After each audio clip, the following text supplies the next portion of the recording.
Juancho traverse une tempête émotionnelle sans précédent. Face à lui, la trahison d'Éric, mais aussi l'ombre de Manine qui continue de semer le chaos dans toutes les vies qu'il touche. L'épisode 141 se distingue par son intensité dramatique et ses confrontations directes qui révèlent la fragilité des liens humains, mais aussi leur incroyable force. Yemi, au centre de tout, doit jongler entre son rôle de mère d'amie et de femme brisée par les blessures du passé.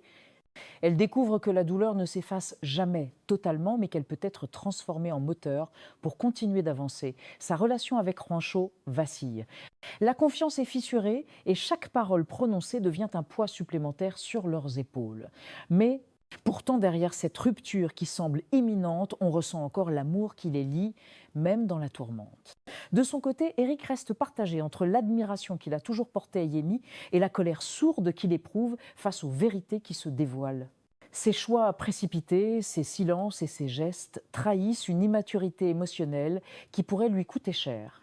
L'épisode explore avec justesse la complexité des relations parents-enfants, mais aussi la difficulté de grandir lorsque les repères familiaux vacillent. Manine, fidèle à lui-même, incarne toujours la menace qui rôde Extac.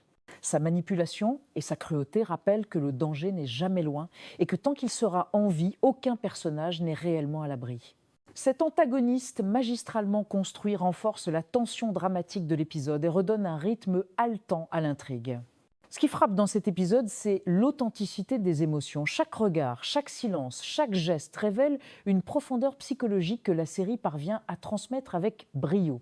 Les personnages ne sont pas de simples figures de fiction, ils deviennent le miroir de réalités humaines universelles. La trahison, la peur, la résilience, mais aussi l'amour et l'espoir. Alors pour tenter, la Reine du Flow à ce stade ne se contente plus de raconter une histoire de vengeance et de musique. Elle propose une réflexion sur la reconstruction, sur la capacité à pardonner ou à tourner la page, même quand tout semble perdu. Et l'épisode 141 illustre parfaitement cette dualité, la chute et l'élévation, la douleur et la guérison, la rupture et la possibilité d'un renouveau.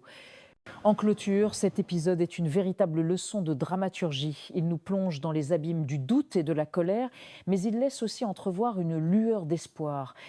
La force de Yemi, la fragilité de Juancho, les choix incertains d'Éric et la menace persistante de Manine s'entremêlent pour créer un cocktail explosif qui prépare sans doute les prochaines grandes révélations de la série. Et vous, pensez-vous que Yemi et Juancho pourront encore se reconstruire malgré toutes ces blessures ? N'hésitez pas à partager vos réflexions en commentaire et continuons à analyser ensemble cette série qui ne cesse de nous surprendre.